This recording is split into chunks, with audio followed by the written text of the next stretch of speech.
Ada orang yang rajin baca Quran tapi nggak sholat. Maksudnya dia sholat dan baca ayat Al-Quran tapi masih bermaksiat. Ada orang yang maksiatnya jalan, STMJ, sholat terus maksiat jalan. Maksiatnya jalan tapi sholat dan Qurannya aja.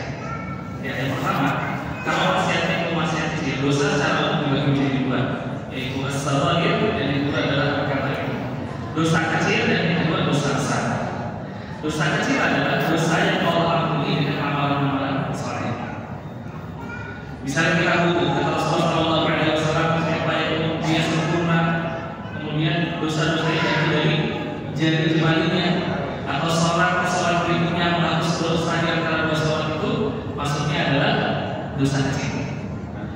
Tapi dosa besar enggak.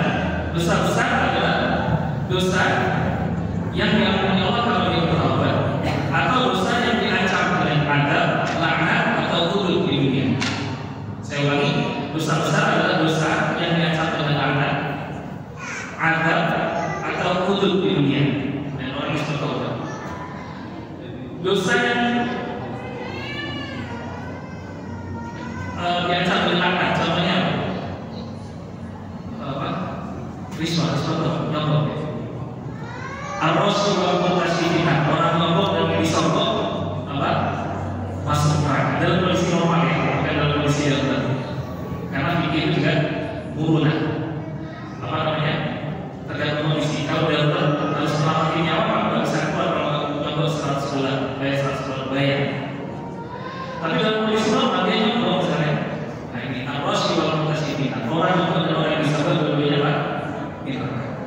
Atau zina diancam dengan hudud. Apa itu hudud? Hudud adalah bentuk hukuman yang Allah jelaskan dalam Al-Quran atau dalam hadis dari Rasulullah, bentuk hukuman di dunia. Contohnya zina. Ada nggak dijelaskan hukuman yang di dunia? Ada kan? Atau orang yang menuduh wanita muslimah baik-baik berzina, dia nikah ambil dua ya, dan dia nggak lihat. Harus ada saksi banyak. Atau lihat kan? Bagaimana kalau dia tidak boleh. Innal ladzina yarmuna al-muslimati wal ghafilati al-mu'minat lu'inu fid dunya wal akhirati wa lahum 'adzabun 'adzim. Orang yang menuduh muslimah baik-baik berzina, dia mendapatkan laknat dunia dan akhirat. Kemudian dan seterusnya, mencuri. Apa dari mencuri potong tangan? Allah Ta'ala katakan as-sariqu was-sariqatu faqta'u aydiyahuma jazaa'an bima kasaba nakala min Allah. Orang yang mencuri dalam kondisi normal, sekali lagi dalam kondisi normal. Orang was-sariqu faqta'u aydiyahuma, pencuri dan nilai curinya sudah mencapai nisab, jadi mencuri tak ada nisabnya. Bukan orang yang ayam potong tangan, tidak ada nisabnya, nilainya berapa? Tapi saya lupa ada yang lagi. Nanti akan search ya biar mantap gitu. Orang yang mencuri dalam keadaan normal, maka hukumnya apa? Potong tangan. Jadi dosa-dosa yang dijelasin laknat, diancam neraka, atau ada hududnya di dunia, itu dosa besar, itu harus taubat kepada Allah. Nah, kembali lagi kita sebenarnya, bagaimana kalau orang itu salatnya jalan, maksiatnya jalan? Nah, lihat kalau maksiatnya maksiat kecil, maka insya Allah ya, Rasulullah sendiri setiap hari bertaubat kepada Allah.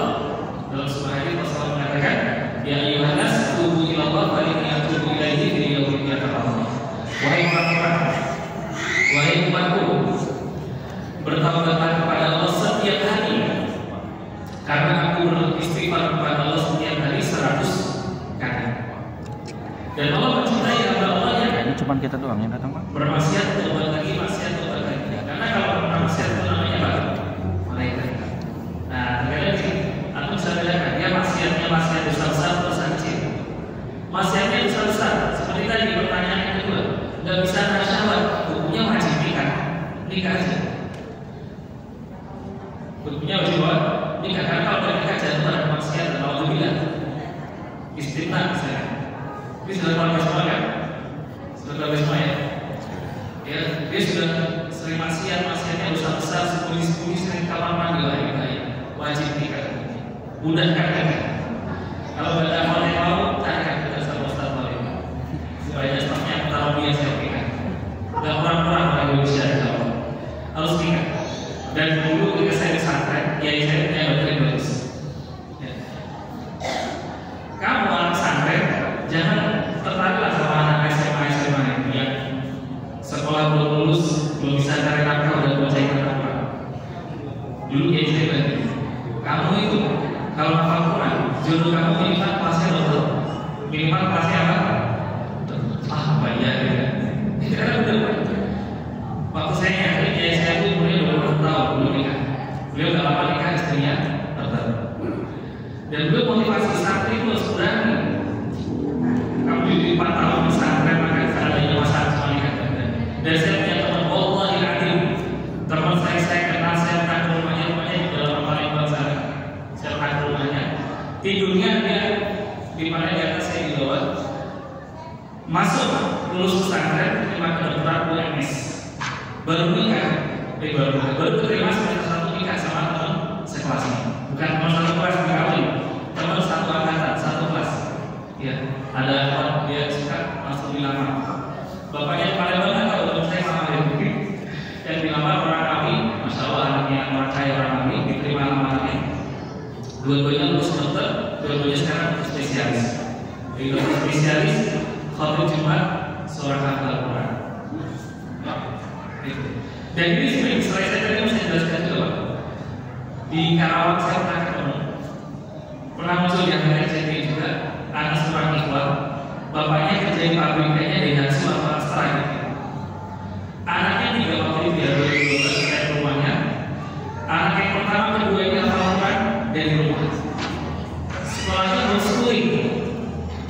Bapaknya kerja di pabrik, ngasih program bunyinya kita berlomba sesuai program bapaknya. 2 anaknya hafal Quran lancar. Itu tahun 2013. Sekarang kalau saya baca statusnya, anak yang pertama lulus kedokteran tercepat 3,5 tahun dari Universitas Andalas Padang. Dan dia mencapai 21 prestasi internasional, nasional, dan lokal. Itu perubahan hidup seorang hafal Quran seperti itu. Saya tadi bagus mau nyampaikan tapi udah gak ada gambar yang masa ada, tapi di materi saya. Dan anak yang kedua hafal Quran dari tangan beliau ini, dari tangan istrinya bukan Ustazah. Saya lihat statusnya di Facebook. Sekarang jadi imam masjid di New Zealand.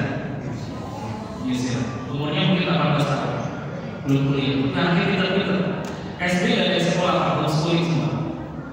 Karena bapak ibunya ingin anaknya jadi hafid dari rumah. Bapak ibunya sangat disiplin dengan Quran. Insya Allah Quran sekali lulus, anaknya di pesantren ini terus dibawa ke Madinah ambil sanad.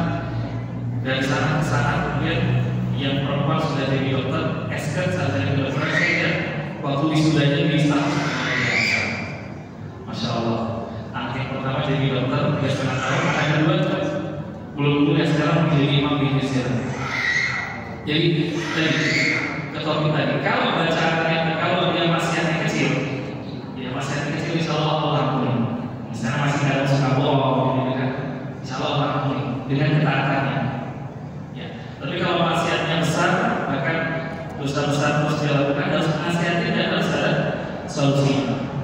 Kalau tadi pertanyaan itu orang sudah bisa nafsunya, harus nikah. Sudah mengaji, sudah punya pekerjaan, nikah aja. Insya Allah 1 juta cukup per bulan, cukup ya. Ikut fuqara yughnihimullahu min fadlihi. Kalau kita tidak mampu, Allah akan kaya.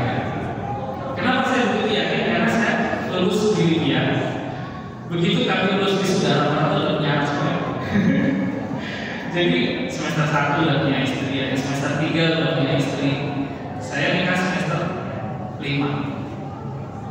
Kiriman dari rumah gak ada, kerja dia satu-satunya ada dari ACT, ada cuma di mana, ada nulis artikel, ada selalu ada di sini ya, diatur-atur banget. Ini makan sehari baca dari 25.000 nih, beli air setengah aja baru sehari. Ada beli sop pagi setengahnya lagi buat sore. Tapi tersalurkan, hidup kita suci, tidak ada masalah. Doa-doa kita mustajab karena kita menahan diri karena Allah. Dan itu pasti akan berjodohnya akan meningkat terus. Tenang aja. Kalau pasiennya yang lain, aku tahu pasti akan dia ajak ngaji, ajak dosa tolong biar belajar ngaji. sebenarnya. Allah alam bisawab. Terus jawabannya tadi, Ibu, saya tidak berani apa ya. Dimana kalau imam sholatnya, karena ini realita di Indonesia, imam sholatnya adalah yang bacanya lahan jadi, yang rusaknya parah sampai berubah hati. Alhamdulillahirabbil alamin. Enggak ada naik. Wallah, kalau yang maksudnya apa namanya ganti imamnya, tapi kan realita nggak gampang di Indonesia. Apalagi kalau di kampung sudah berdirikan masjid itu sudah dirinya di situ. Biasa datanya ada satu kaidah mengatakan la yudhulu la yudhulu. Mala yudhulu la yudhulu. Kalau kamu nggak bisa memperbaiki semua, jangan tinggalkan sama sekali. Sholat di sana, apakah di sini tidak. Kalau tuh hati-hati sholat di sana, sholat banyak tidak di sini tetap hidup, tetap kita pilih di masjid. Jadi jangan kita ragu tinggalkan sama sekali kan. Kalau tuh ragu sholatnya, sholat di masjid yang lain, tapi masjid itu tetap dilakukan generasi budaya. Allah bisawab. Saya jadi teringat pertanyaan Mas tadi. Saya punya pengalaman. Teman saya orang lain Pak, hidupnya susah banget. Ngajar di sebuah desa di Jakarta Timur, kalau berangkat kuliah kayak saya beli helm aja kayak gue. Jadi kalau ada operasi di beloknya pasar itu, karena saya tidak kelas itu ya. Nanti kalau polisi itu akan jawab ya. Dia berhenti dulu, nanti saya ambil lagi lewat jalan. Dia nikah loh, kalau rumah saya jualan tempe, setiap hari goreng tempe istrinya bawa di mas. Dia apa nih? Ibu penghasilannya masih mahasiswa ya, udah 8 juta. Bapak ini mahasiswa 2000, tempe makan dari dia semua. Sebelumnya karyawan bukan apa? Goreng tempe. Nah, subhanallah. Jadi ini kisah nyata yang saya ceritakan. Orang-orang yang meninggalkan dosa besar, mengambil jalan yang Allah berikan, bertobat kepada Allah, jalannya lancar. Di saking lancarnya ini nyata, makanya ujian saya saking lancarnya rezeki kan, semester kemudian kasih udah untuknya nikahnya bulan. Orangnya luar biasa perjalanannya, istiqomahnya juga bagus. Allah saya kira itu. Assalamualaikum warahmatullahi wabarakatuh. Saya mau pamit Ibu, saya ngajar di SD saya SD Tafid, liburnya ada Jumat. Jadi hari ini saya ngajar. Minimal saya ngajarnya mujilat anak. Jadi kalau saya sekarang ngebut sampai setengah 12 di sana, saya masih bisa nyimak sampai zuhur setengah jam. Jadi gitu ya. Maaf para hewan, anak-anak